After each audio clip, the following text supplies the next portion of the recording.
Hello, everybody. Nate here from the Reliving the Extreme podcast and WrestleNet Radio Podcast Network. Just wanted to start this week's episode of Reliving the Extreme, which is episode 99, by the way. So next week will be our 100th episode.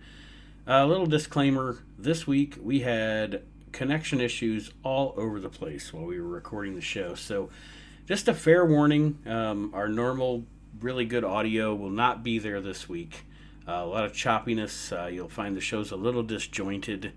But overall, still a good analysis of the episode of ECW that we were reviewing for this week. So let's get to the show. Like I said, I just wanted to come on briefly before we start to let you know about the connection issues and how this show might be a bit of a rough listen, but there's still some stuff in there definitely worth listening to. So let's get started with this week's edition of Reliving the Extreme.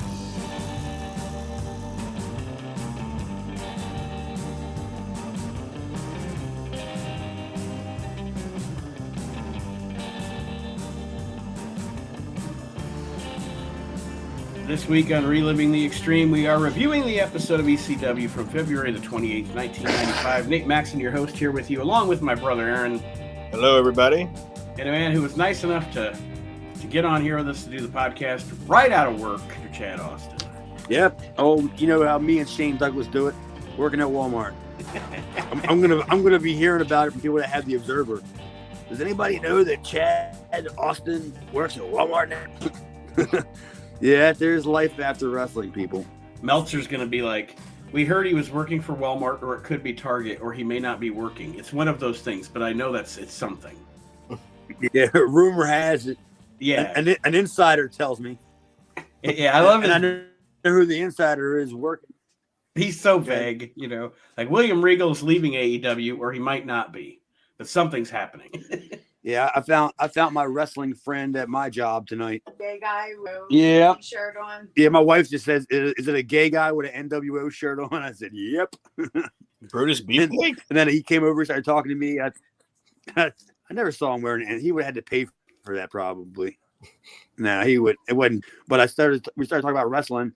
I mentioned ECW, and then he's like, "What's you?" And I say, "Well, you can barely see my head because my throat's on 911's hand. So you can't see my face too clear. But that's definitely me going up and down over there." How about you guys? Anything new with you guys? Yeah, it's retail. It's the holidays. Ugh, nothing. It's only gonna get worse. That old bag weeks. I'm working with, Miss Margaret. That old bag I'm working with, Miss Margaret, man. She thinks everybody's stealing. And sooner or later, somebody's going to end up just fucking her up. She chases them out, like chasing them out of the store. She's 72 or 74 years old, and she chases them out, and she's cussing at them and yelling at them, and And as soon as if they don't give you a receipt, she's like, "See, they wouldn't give me the receipt. They're definitely stealing. They're definitely stealing." Like, well, if they only have like 3 items in their cart that aren't in a bag, if you can just get a glimpse of the receipt, and see that there's 3 items right at the bottom. It says total items 3. Oh, they're stealing. They got a pineapple, a tire iron, and some Febreze. It's cool. It's fine. Yeah, everybody steals. She says everybody. Yeah, I'm never gonna try to get out of there with anything. These people had 2 tires, like 2 fucking Goodyear tires on their cart, and when they were walking up, Miss Margaret was like, "Make sure you look for them tires on the receipt." Like, bro, are you kidding me? It's 2 full size, like 4-wheel drive tires. Like, how are they going to try to They're not going to try to sneak them out. I'm going to have to tell them, "Oh, excuse me, ma'am. I don't see your 2 Michelins on here." "Oh, I'm sorry. I don't have $149 each on here. How come your total bill was like $9? I don't see no 2 Michelin. You don't have the Goodyear radials? Oh, see, that's your problem." Unbelievable, man. You got to get your higher quality. It's going to last you longer. Would you like the protection plan? Of course. Well, our episode of ECW that we're discussing this week starts off with some recap championship wrestling. Where they show us the 911 and Paul Lauria stuff from last week, and then of course we get a Paul Lauria promo with Jason. Jason's the sexiest man alive. Paul Lauria's a giant. Therefore, this is the team of irony here. in the. He's a giant, all right. Giant jabroni. Giant ham. Yeah, but pretty much the same stupid nonsense. Yeah, Jason says they're all Hey, jealous. but right after this, they're all jealous of what? Well, Jason says that they're jealous of his good looks and Paul Loria's height. And jealous of his Grand Wizard story that not everybody knows about Paul. You're jealous. Story's gonna have to get out sooner or later. You're jealous of my dirt I have on Paul Heyman. Yeah, do you like my Grand Wizard story?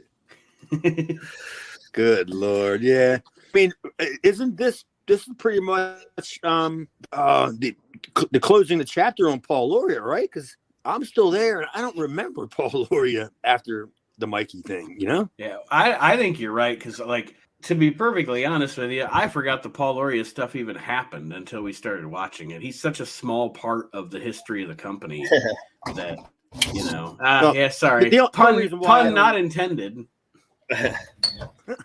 The only reason why I still remember him is because I was still there working, and it was a couple times like on house shows or whatever that me and him would be getting 911. So it was like, yeah, I knew he was still around, but I didn't think he was still that prevalent at the arena. You know, I thought it was more or less doing the spot shows, you know, and anywhere near New York, you know. I figured because I didn't do a lot of them shows, the New York. I didn't do any of the New York shows. I wouldn't there. I wouldn't have made enough money to cover the tolls to get up to New York. That's what I was going to ask you. Other than Paul Loria, he's about. Other than the stuff with him and ECW, I know almost next to nothing about his career. Like, did he just work like the New York, New Jersey independent scene, and then that was it and just fade away? Or was he a deal down through there, or no, or never made anything of himself? I just don't. No, the only thing I know is that him and Mikey were legitimate friends, and they kind of broke in together, and I guess they worked each other all the time at the school. So that's why they had a built-in match. They had this. They did. You know, when I heard them talking about going over the match, they were just saying like, "We'll just do the same one we always do." So they must have had like a pretty much a set match where they just tweak some spots, you know, because it's Philly. You know what I mean? Right. They got to do a little more. But yeah, apparently they were just longtime friends, and Paulie got him in, and it didn't hurt that he's from New York. Right. Because we know how Paulie is a little biased when it comes to New York. And the thing about Paul was he wasn't bad. Like I thought he was a good worker. Well, I guess he wasn't big enough. There was only room in that company for like 3 midgets. I guess it was Mikey, and I think Donnie's still around, right? Yep, he's got to be still around. We got another midget coming up. We got another midget coming up later in the show making his return, but we'll get to that in a minute. They also recap. I'm looking on my notes to see who the hell was it. They also get we get a recap of the Raven Richards stuff with Tommy Dreamer, and a recap of Sandman and Cactus Jack's feud. And I don't have a lot on this because again, it's on the Stevie. Oh, sure. Real quick on the Stevie thing, there was a clip in the video where he super kicks a guy, and he's wearing black trunks, like a black singlet, and has black hair. I have no idea who that guy is. I mean, I don't know if you caught her, just like right at the beginning of the video, he super kicks this guy, and the guy's wearing a black singlet, and he's got like dark hair, and I don't know who that guy is, and I guess you don't know who it is. I didn't know. I didn't even catch that. So no, I had no idea. Dude, that was a long video recap of everything. I mean, they didn't miss anything, did they? No, they did everything. I thought they went all the way back. They went all the way back to the Big Bang. It's like Jesus Christ. I was trying to figure out what song could they have possibly used that would have taken as much time as they spent on the video packages. You know, what was it? In the God of the Via? Yeah. I was about to say it had to be a Carlos Santana guitar solo. It seems like that was just and I was just some song by what song could that have been? Like a Meatloaf song. Meatloaf. 2 out of 3 ain't bad. Yeah. Paradise by the Dashboard Meatloaf. Light. Just the name Meatloaf. Scrapple Neck. Back on the Scrapple again. Scrapple Neck Johnson. A legend. Then what was that? now we're getting up to what? It was the cactus and woman, or I don't know what it is. I'm getting so confused that I mean, I don't even know how to write all this stuff down. It's going on. Like, I'm trying to keep notes, but it's just flashing clips so fast that I start to write something and it's not even there anymore.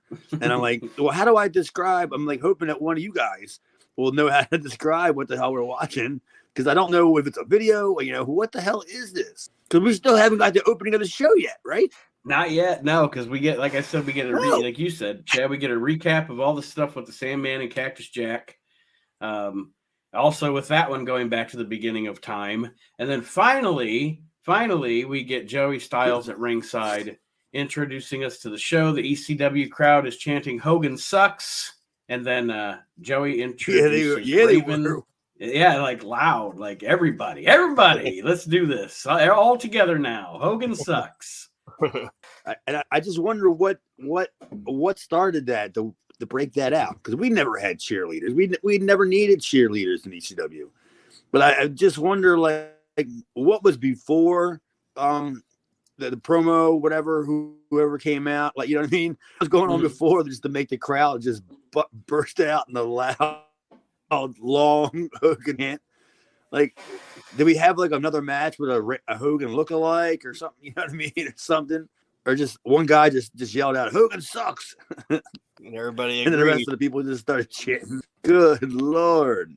Yeah, that video package was long, and then the same. Jesus Christ, man! It was just a recap, like I said, of just every single storyline, and the fact that Paul must not had a whole lot left in the can. From all the tapings, because we only got one match. I think two. I don't know how many matches we got. Oh yeah, you're right. One. Yeah, just one. I don't even have a match written. I don't even have a match written down. That's what the match was. Hang on, I'm looking at the back. Oh, that wasn't even a match. That was still a recap, though. Yeah. There was a match later on in the show that was a match from earlier on in the show from last week or some shit. Yeah. That was a show from the arena. That was the Return of the Funker. That's what all this stuff is from. That show was the Return of the Funker. And I'm trying to think I'm pretty sure I was 911 on that show, but I know 100% that I was on. Yeah, you're actually in. I remember you're on this TV show. I am. Yep. You must. Yeah, you do a run in on the Funk in the Box. Oh, well, that's different. Everybody did that, but I was mixed. I had mixed emotions on the. Well, we'll get to it, but I just had mixed emotions on that finish. But here we are, finally. As soon as I say, like, on my notes, like, fuck, finally, that, like, we just started talking just a couple seconds ago about the Raven interview at ringside, and then sure enough, big fat Tommy Dreamer from Yonkers, New York, has to come out and stick his nose in, and at this point, I don't know, because remember we talked about before how that the angle between Raven and Richards of the original storyline, but then Tommy touches on this, and you know what I mean? And I'm wondering, at what point did they come up with this? Because I didn't hear about it until almost at the end, well after Beulah had come in. That they didn't. I knew that going into that part that they never had an angle for. They never had a backstory. But then when I heard Tommy say that, I said, that's going back pretty far, right? That's right. Like they had to have known back then. That was pretty far. So I was kind of like a little, mind boggled as to, at what point, because Beulah's still not even technically close to coming on yet. I don't think the debuting yet. I think I'd say we're probably still at least 2 TV tapings away. So you'd be at least a couple of months. I was going to say a month or at least a month and a half worth of what they get out of a show. So yeah, we're probably 6-8 weeks away, I'm guessing, right? Mm-hmm. So that was just odd to me.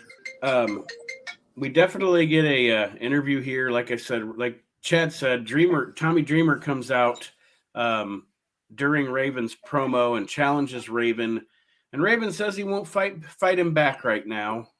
Aaron, anything on this before we get into the next? No, it was just Raven. It was just Raven. He won't fight him back right now. Yeah, it's pretty much like, I'm not going to fight you back right now. Yeah, it's just Raven cutting a Raven promo. Tommy Dreamer challenging him to fight, and Raven won't fight him. And then Stevie Richards goes into some story about how he was at Planet Hollywood and he got beat up by 2 guys.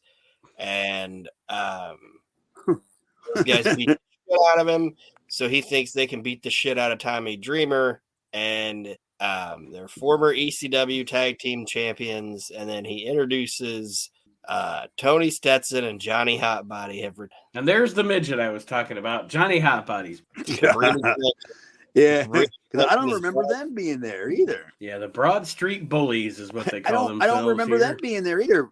Because I bet you that the reason why I don't remember them is because I'm saying that they probably didn't talk to me. You know, because I had beaten both of them, and after I've beaten both of them, they were gone. So they probably saw me in the locker room and were like, "Fuck, he's still here." Yeah, go the other way. This guy's a curse. We definitely ain't getting our jobs back. Yeah, we definitely ain't getting our jobs, Chad Austin.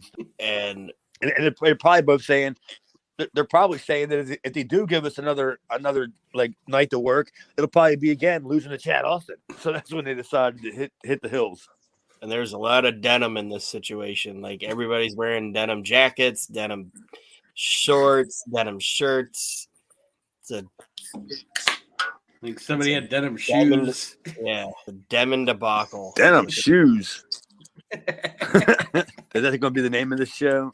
I didn't realize denim was that big in 1995. Chris Benoit brought it back. Here I was denim damn promo.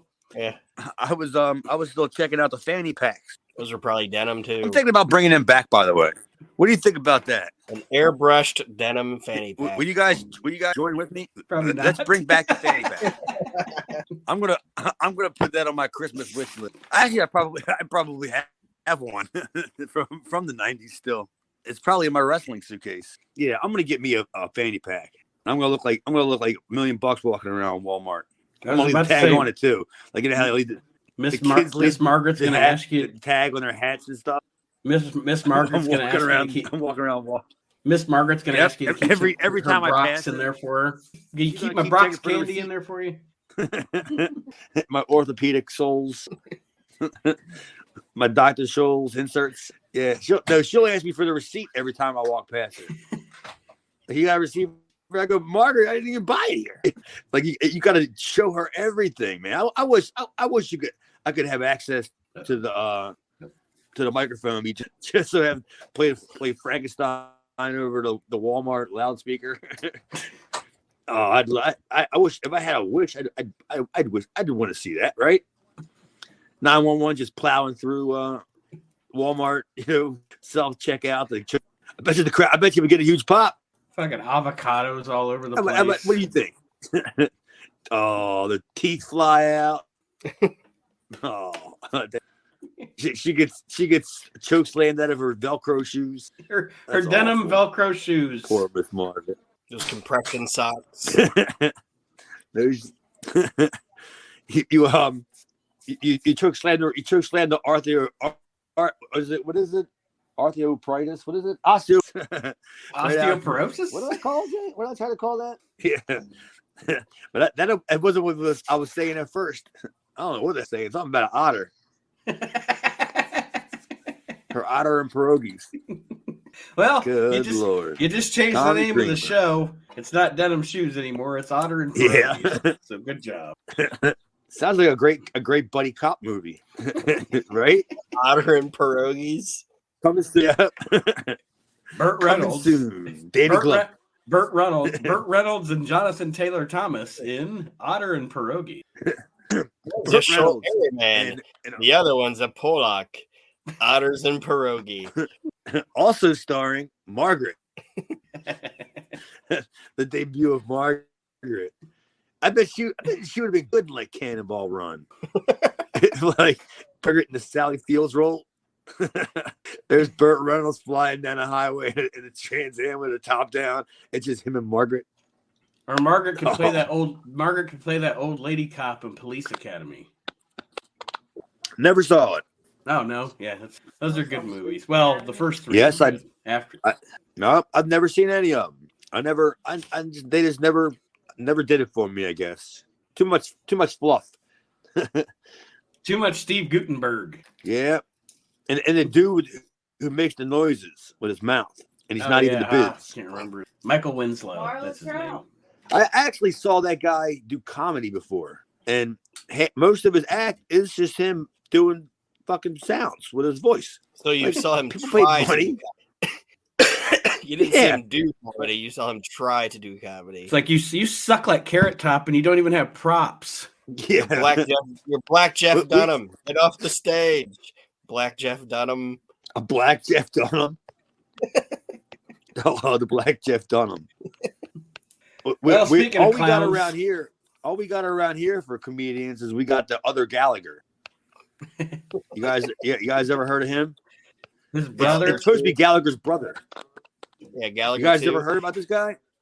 Yeah, he's like the Kamala too of wrestling. Dude, he totally is. Except he won't call. He has another name, but he does everything that Gallagher does, and even looks like him. But he just insinuates that he's Gallagher's brother, and I've been to shows with him before, but he does them at local bars and stuff, and people do get confused when they must have it highlighted on the poster Gallagher, but it doesn't, like right next to it says like the artist formerly known as Gallagher, and then it says brother, so he still gets people to come in, and he does the same shit, man.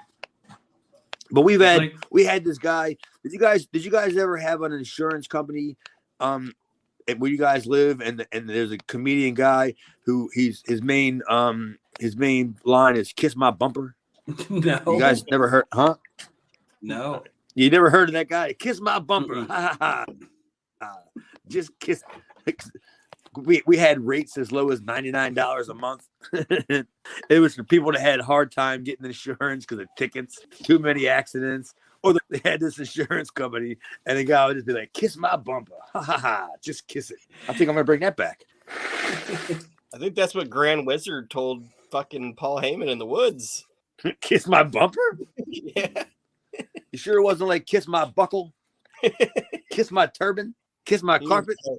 He was like, tongue punch my bumper. Jesus Christ. The bumper puncher? Paul the bumper puncher. That sounds like a name of a Seinfeld character. Oh, Paul the bumper puncher. Yes, I do. He's a friend of Kramer's you never see. Yeah, Bob Sacramento. Speaking of clowns, Tony Stetson and Johnny Hotbody are back here on the show, and they're calling themselves the Broad Street Bullies. But during this whole segment, now Tommy Dreamer comes out with a stop sign, and essentially the gist of this is Dreamer is fighting off Raven's stooges, and Raven refuses to fight Tommy Dreamer. Now. Yes. He refuses to fight him now. Yeah, that's the story. And then in the end of the segment, it's basically just another way to keep the story going without having to have Raven and Dreamer, touch. Right. And Raven eventually here after the distraction by his stooges, Raven does attack Dreamer, but very quickly gets out of the ring, so you don't get a lot of interaction between the two guys. So like you were alluding to, Chad, you're building the heat. You're making people want to have to pay to see these guys get their hands on. Yeah, because it's great because you get the whole interaction where Dreamer's like he's not going to do it now, and then Dreamer just takes initiative and he blindsides Dreamer, and then like does a couple of things, and because the Dreamer's not going to stay down from that, so Dreamer's starting to make a comeback, and Raven just says goodbye. Yeah. And then, and Dreamer's standing there all fired up, and the crowd's all like wanting to see, and it's like, sorry, it ain't happening tonight. But yeah, it's pretty good. I mean, Raven and Dreamer. I think it's good. They're not overusing Raven, so it's like he's not on every week. You don't know what's going on with him. You don't know why he's mad at Tommy. Tommy doesn't really know, and it's like they're doing a good job at keeping the mystery involved in it. Like, we're not just going to – part of it, like I said, part of it I think is because they don't know exactly what they are doing with it, but they're also masking that and, like, they're doing a good job at keeping the mystery. Yeah. That's only because they're just now figuring out what they want to do. Yeah. That's pretty much what it is, right? So we talked about that. They didn't know where the story. Yeah, I don't think Paulie knew exactly what he had with Raven right when he got him, and now he's got him, and he's probably talked to Scotty and got to know him a little better. Now he's like, all right, I know what to do with this. But you also got to remember that Raven is completely behind all this. So this has very little to do with Paul. Actually, I think if anything really has to do with this angle that involves Paul, it's just that him and Paul have to get straight the dates of the shows. So the angle, so the Raven can know how to build the angle per show. You understand? Right. Yeah. Because I'm sure Raven already had the angle. Raven has the angle, but he just needs to go to Paul to explain to him how we're going to play it out. It's going to take months and months and months. So I need to know where we're going to be at, come this time 3 months. You know what I mean? Where do you want us at? So that's the way that it worked. Because I was good enough friends with Raven back then to know how he worked. And he was a great opportunist here, seeing a company with an opportunity for him to spread his creative wings, because having worked for WCW and the WWF, obviously you're working within a corporate system of some sort. So he probably had literally no power over what was going to go on with his character, other than, obviously back then he's cutting his own promos and stuff, but this is your character, this is your story, this is your everything. With Paulie, he's given that creative carte blanche to create something that's literally 100% him. Do you guys get any or collect any of the Coliseum videos, old Coliseum videos? Yes. No? I do. Do you have any of the ones around the era when Scotty was doing commentary? Like it's Johnny Polo when he was like, yeah, he was actually really. He was actually go back. Oh, sorry, and go back and rewatch them and re-listen to them, re-listen to the commentary, because me and Scotty we've had conversations about this, how he would drop all these subliminal lines in there because there was nobody corporate to tell him what he could and he couldn't do. And it was pretty much just him and Gorilla or him, whoever was doing the things they were allowed to say. At one point, he just started singing like a Doors song, like during the match, oh, maybe let my fire. And he's like, dude, he used to do whatever he wanted to do in commentary because they trusted him. And I'm like, he trusted this fucking boob. And Gorilla Monsoon at that point in his career, though, in 93, 94, he didn't give a shit. No, he didn't. There's a match where Yokozuna's fighting. It's not Davey Boy Smith, but Yokozuna's fighting some jobber with the first name Davey. And as Yoko's beating the guy up, Johnny goes, "Yoko, baby, stomp that Davey." He says that. I ain't doubting that at all. I'm like, that's fucking amazing. Yeah, he's something else, dude. I'm just lucky enough that when I got to hang out with Scotty, is that we had the same love and admiration for Portland wrestling.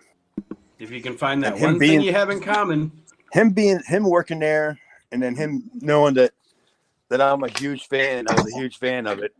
It was never a dull moment if we were ever on or we were working together. He would always "Hey, Chad, remember that angle I did with somebody?" And I'm like, "Yes." He's like, "You think it'll work up here?" I said, "Did it work in Portland?" And he said, "Yeah." And I said, "Probably not." But if you put your spin on it, you probably have a better shot of it working. You don't want to do it the same way you did it in Portland. I could just tell you that. Put a little tweak on it there, Raven. The Breakfast Club. You remember that? You ever seen that? You never seen that stuff from Portland? I don't think I have. Where the Grappler and all his goofy goons will come out with shopping carts full of gallons of milk they would just beat the hell out of the people, the guys with gallons of milk. How are you getting away with any of this nonsense? A full gallon, you fuck a guy up, hitting somebody with a gallon of milk. And he's bringing out 2 shopping carts full of gallons of milk. I'm gonna fuck up Miss Margaret with a gallon of milk. That gallon of milk is stolen. I'd love to anyway. she's going to check and see if I have a receipt first. She's going to see me pull a gallon of milk out. She's going to go, stop. What? You got a receipt for that? And then I'll show her the receipt and then give her a big kayfabe right across the face. She wouldn't sell it, I'm sure. I ain't selling for that kid. Fanny pack. Oh, I'm bringing it back, baby. I don't care what Jess tells you. After the Raven Dreamer segment, Joey Styles almost got it past our wedding. Joey Styles shows the line to get into the ECW arena. Apparently, trying to give us the impression that it is a turnaway crowd. Then they show footage from a match involving Hack Myers and Paul Loria, where a masked man comes in to attack Hack to give Paul Loria the win over. But it's a quick. Yeah, I don't know who the masked man was. I don't even know if we're ever going to find out. I was just say I must have turned my back because I don't even remember that. I don't even have any notes on that at all. Yeah, it was very clear. It was very quick. It was probably like a 45-second clip. It wasn't very. I know, but the ref fell 9 feet from where I sit. So it had to have been that quick for me to up and walk to the refrigerator to get a beer and come back and it was already over. Good Lord. You know what's funny was at any point did you start keeping track of the time? Like to see, like, you know how all the shows usually run about 37 minutes? Like I was going and looking at the time, how much was left. All that stuff we had from the beginning of the show to where we're at was only around like 11 minutes. Or like 13 minutes or so. Like you crammed all that in. In like 13 minutes of TV time. God damn, Paul. You don't give us a chance to digest that stuff, when you do it that fast. But then again, it's just all recaps anyway. It's stuff that we've already seen a month ago. You just keep beating it into our head. Well, then they show footage of. That's funny now that I thought about it. They show footage of Shane Douglas defending the title against Marty Jannetty, which was alluded to last week, and of course he retained his title. And now we get a good promo segment with Shane Douglas, Chris Benoit, and Dean Malenko talking about how the Triple Threat has all the gold in ECW. Yeah, it's like they show. Well, they have all the belts. They showed clips of the Mikey Whipwreck, Hack Myers, Paul Loria, Jason match, but they show clips of that, but they don't show clips of the fucking tag team title switch, which I don't understand. Yeah, I don't know. I know. I don't know if that's because that was on. I don't know if that's because that was on a show they're going to sell on HS. Maybe that might be. Just a possibility because it was it that double? It wasn't the double tables. Yeah. So I honestly I can't remember. But I thought the promo was good. And they're effective as a 3-man heel group. And you have Douglas, who's kind of the blowhard. You have Benoit, who's like the sadistic guy. You have Malenko, who's the quiet technical wrestler. It was even funny. It was even funny that Shane was like, "What did you think about that, Dean?" And he turned to him, and Dean didn't say anything. That's exactly what I thought you were. That's exactly what I thought you. And so, and it's just like I said. Or what I was gonna say was the only thing I would have did different is maybe have Benoit talk first. Yeah, because it's like Shane did this and I know you're not like the biggest fan, like whatever. Anyway, say what you want to say about Shane, but he's a fucking hell of a promo. Like, is what he's cutting a promo about all the time the best thing for the company or whatever they should be talking about? No, but he's a fucking hell of a promo. And then you back that up with a guy that say what you want to say about him as a talent and in the ring and this, that, and the other thing, wasn't known for his, eloquent promos. And it kind of worked for his character, but I just think I would have had Benoit talk first and then let Shane finish it out. I agree because I see what the what the point you're making is. You're having this boisterous guy start out, and then the other guy's like, he's with the I would have did it. It'd be like having Ric Flair go out there, cut this big fucking promo, and then being like, "What do you think, Stu Hart?" This is what I think. Or so yeah, that's the Triple Threat promo, and we have the Extreme Encyclopedia next, which I did think it was kind of funny because you have Cactus, of course, is Bangus, and I thought the mystery wrestler being Nameless Unknown kind of funny. Yeah, that's good stuff. So we go into Joey with Sandman and Woman at ringside, and as we discussed on last week's episode, Sandman is not cleared to wrestle because of a concussion. Therefore, Cactus Jack is going to be facing a mystery opponent. But I thought it was interesting that Woman brought up Cactus running his mouth about Kevin Sullivan, just because I don't know if Sullivan ever comes back into East. I don't know either, but it ties into when they first started feuding. So it gives you like a back thing of like, why does Woman have a problem with Cactus Jack? Well, the initial problem with her and him was that Cactus was talking shit about her. And then the other problem she has is not only were you talking shit about my man, but you just concussioned my meal ticket.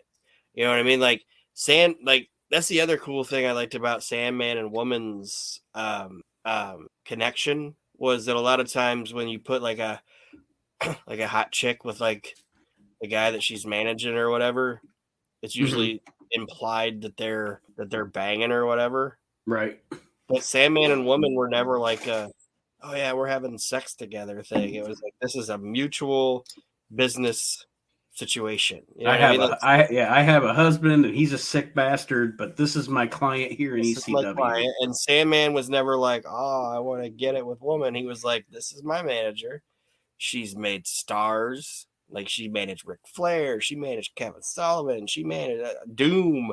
You know what I mean? Like, it was kind of like, it's a totally different thing, but it was kind of like the relationship between Sherry Martel and Harlem Heat. Mm-hmm.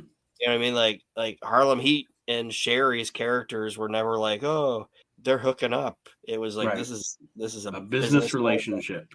Business relationship. We're gonna see. But not if you read Meltzer. Here's Chad's back. Chad's back. Yeah, if you read, I heard a good bit of that last conversation. You guys just couldn't see or hear me. Mm-hmm. But if you would have read Meltzer around that time, like Meltzer was just screaming the whole race angle with Sherry being with Harlem Heat, you know. And I'm like, they didn't do one thing to even insinuate. No, not one. Not one.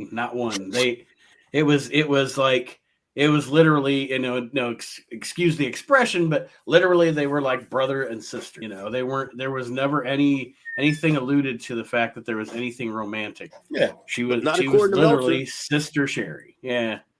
Meltzer's I can confirm that Sherry may or may not be the manager of Harlem. Of course. He has that quote probably on automatic, like, you know, on his computer, where he can just hit that as an automatic thing.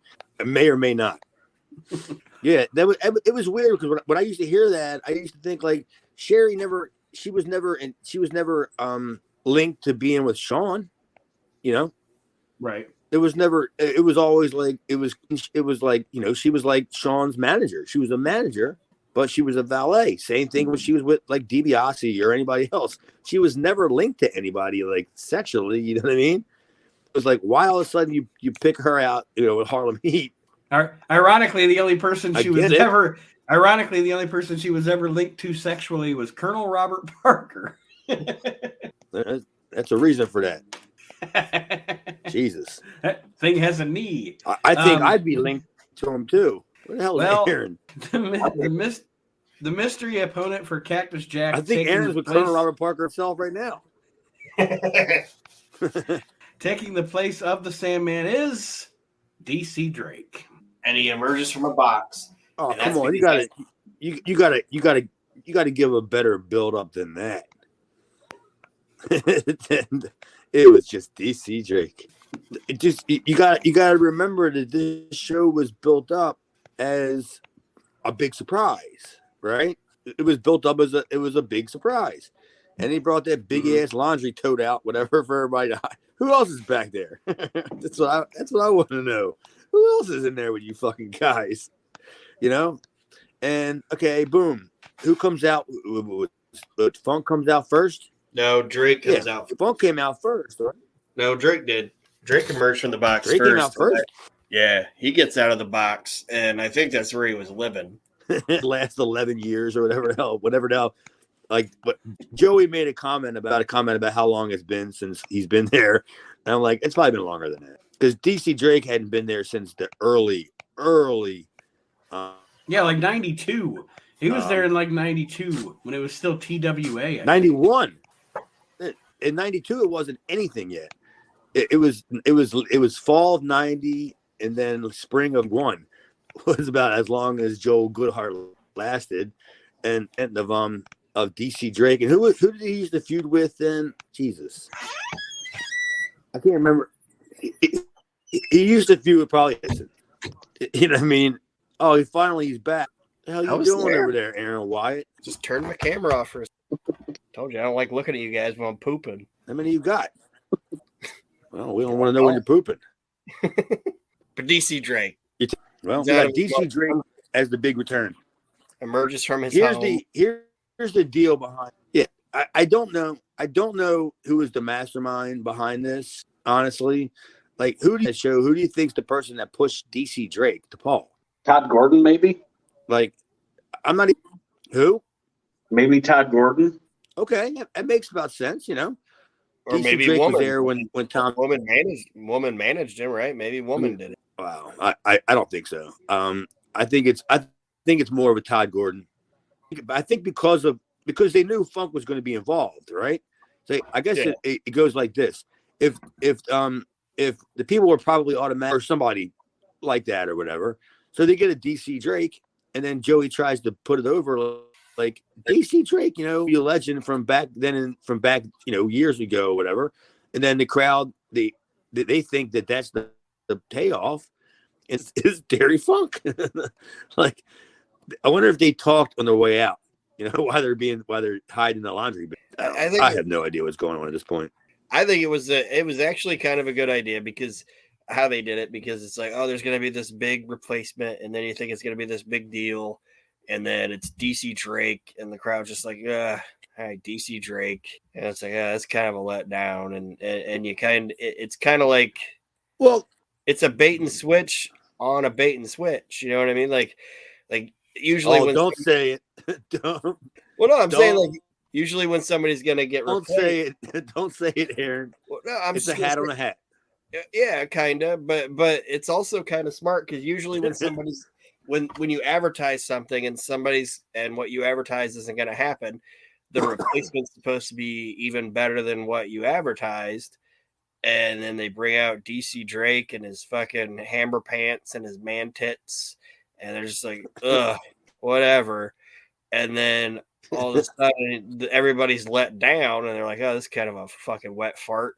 And then it's fucking Terry Funk. And you lose your goddamn mind even more because that's great. That's great booking because you're outworking the fans because the fans are all trying to figure out who the mystery partner is, you know? And granted, nobody thought DC Drake, right? And you know they could have been thinking so. And then you get DC Drake, and what? Maybe a little less than half of the people was. So it got that kind of a pop, like you know. Yeah, that's actually people kind of know who he is, but not sort of thinking. The note that I have here is that it's like the note that I have on the whole thing was that this is like the kind of like Aaron was alluding to that it's You take the people down to bring them back up at the end on purpose. You give them shit, and you know you give them shit because they were expecting something else, or you know they didn't know really what to expect. I'm sure there was probably 4 or 5 different names being bounced around at that point, and you give them you give them shit, and then you think like, okay, it got a respectable pop, you know, right. And then the crowd's fighting, and they're doing their thing, they're brawling and the crowd's like just kind of with happens. And then all of a sudden they fall back into the thing. And then Funk comes out of there. The people had already not lost their mind because it was that respectable kind of pop. And all of a sudden out of nowhere, when they pull the thing off of Funk's head, the crowd's already kind of like, they're tuned at DC Drake. You know what I mean? Like, we got it. It was what it was. And then let's just go with it. And then all of a sudden, while they're just kind of like joking and smoking and going to get a beer, all of a sudden they get and they come back out and there's Terry Funk. There's Terry Funk. And they're like, shit, we kind of got, right? Yeah. And this is that's kind of what it is. I got. And this is we lost Aaron, but we're having all kind of connection issues. Theme of the show. Theme of the show. Connection issues. That'll be the name of the show. But gotta be the weather. I think this is all so very, the beat down on Cactus Jack by Terry Funk and Sandman. A bunch of guys come out to try to stop it, including Chad, who gets laid waste by Mr. Terry Funk, which I'm sure is an honor. Oh, it ain't the first. It wasn't the first time. I was a favorite. I was a favorite of Mr. Funk's when it came to like he needed people to beat up, like not beat up for a whole entire match, but just people that if you're going to get bodies to run down to the ring, like somehow I was always like I wasn't first all the time, but he'd look around and I'd be like second or third. You know what I mean? He'd be like, "And give me Chad," because he knows I know damn well I'm just running into the ring so he can just beat me up. So It's not like I'm going to go into business for myself and start chopping him. Like I'm gonna do a run in with a table. Like I'm trying to do something. So no, he usually more times than not he would try to include me. I don't know if he thought he was doing me a favor. Did you ever just to be associated with Did you ever work a match with him? Well, not legally, not technically. It was always we were supposed to work, and then something would happen. I think we did something. We did something on a spot show, but it still wasn't a match. I think it was Jim Thorpe, where it was some sort of an open challenge kind of thing, and I was like number 2 of like 4. You know what I'm saying? Like whatever Funk was doing, whatever. It was like the first guy go out, then he goes out, and then now Chad, you run in, and then it was something like, he was defending the title against anybody, and it's a great angle when they give that angle on TV and you say, hey, it's an open, I'll defend against anybody.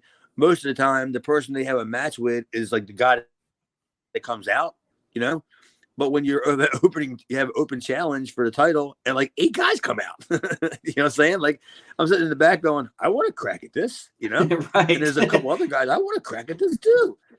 But I want to be number 6. I want to be number 6. I want him worn down before I go out there.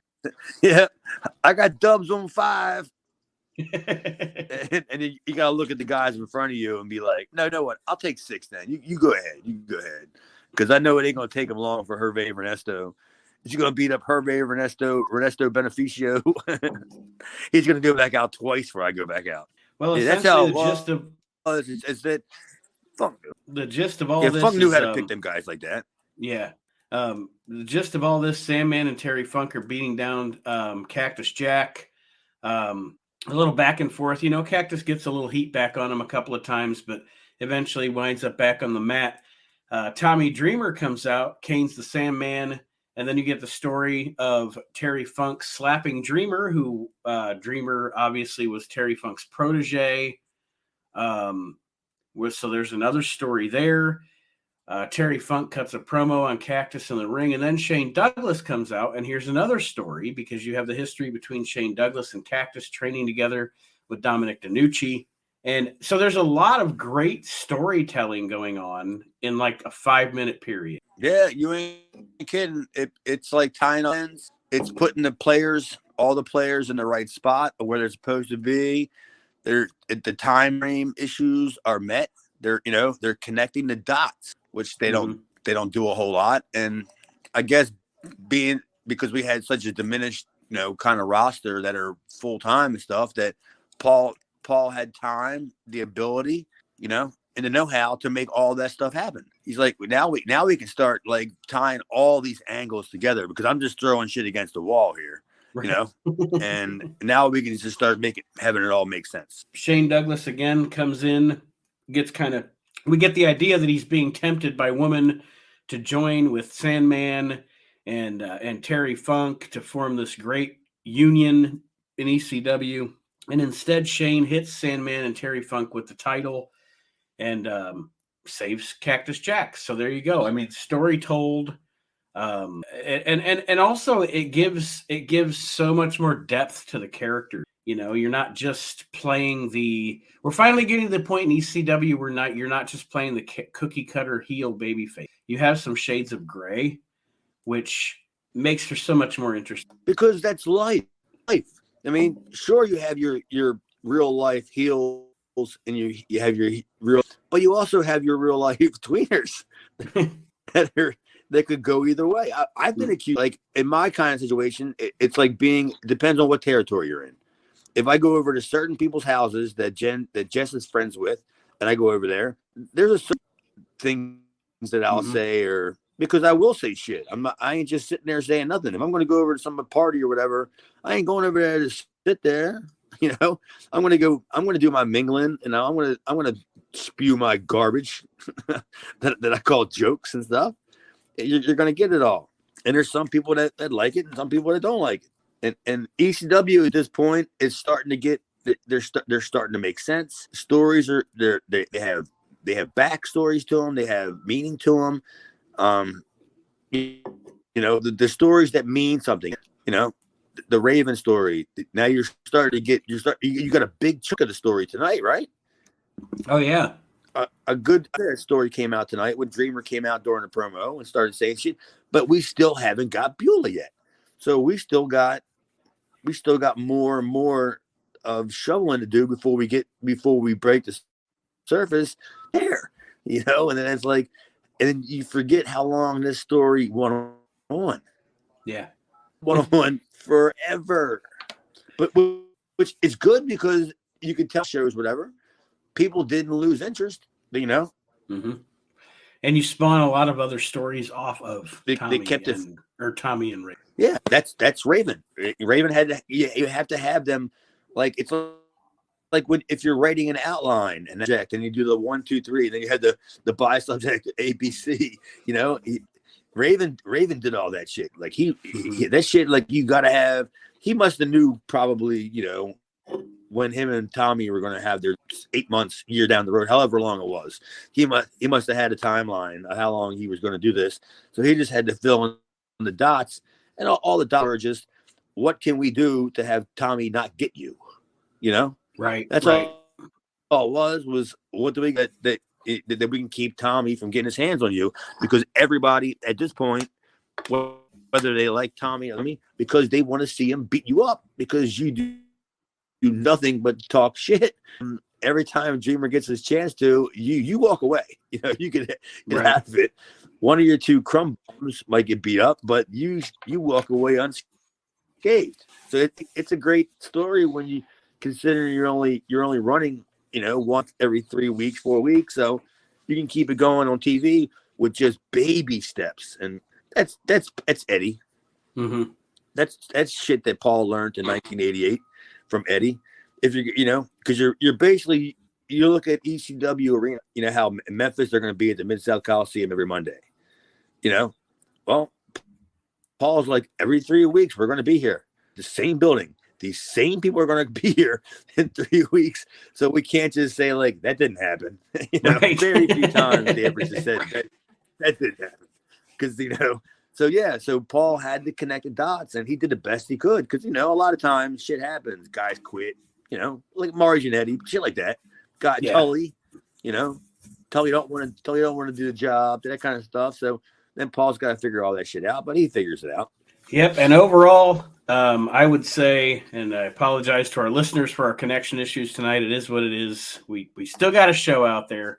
But Chad, overall, it's going to take you more than it's going to take you more than we did the show for you to edit out all this connection issues, right? Your hands are going to be full when you're trying to find Aaron. But overall, Aaron's probably asleep. Overall, I really enjoyed this edition of the show. And like I said, I thought that the main event with everything going on was effective television and really good stuff and a sign of things to. It is.